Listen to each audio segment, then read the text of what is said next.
परमात्मा एक है और वही सब धर्मों का धर्म गुरु है, वही सब धर्मों का इष्ट है। वाद विवाद मत करो। जिस प्रकार तुम अपने इष्ट देव को, अपने धर्म को दृढ़ विश्वास के साथ पकड़े हुए हो और महान मानते हो, ऐसे ही कोई दूसरे धर्म का उपासक अपने इष्ट देव को और अपने धर्म को महान मानता है। इसलिए तुम अपने धर्म को महान करके दूसरे को नीचा दिखाने वाला वाद विवाद मत करो। कितना सुलझा हुआ स्वरूप महापुरुषों का। केवल वाद विवाद से तुम अपने धर्म और इष्ट देव को खो दोगे।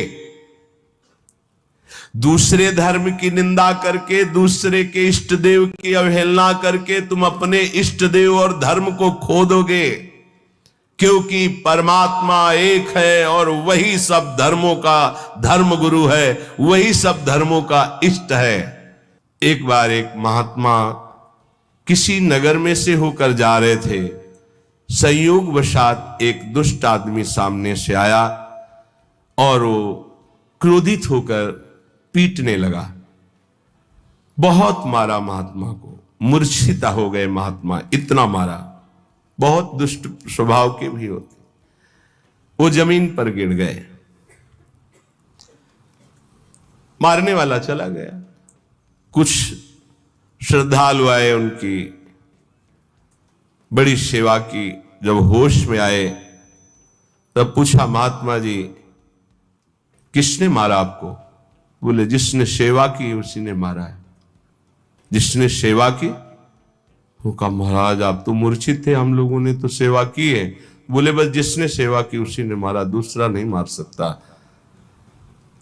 महात्मा जी ने कहा, जिसने मुझे पीटा वही सेवा कर रहा है, जो सेवा कर रहे हैं इन्होंने ही पीटा है। वो तो बड़े घबरा गए कि महात्मा पागल है क्या। तब उनके शिष्य ने जब सुना तो वो आए वहां दौड़कर। लोगों ने कहा, आपके गुरुजी पागल है क्या? तो बोले, नहीं, आप नहीं समझ पा रहे।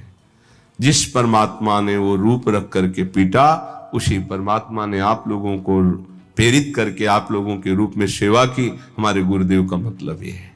भाव ये, आपके साथ जो निंदा अपमान तिरस्कार कर रहा है वो आपका आराध्य देव दूसरा नहीं है, वही आराध्य देव है। तुम्हारे किसी कर्म का मार्जन कर रहा है, ध्यान रखना।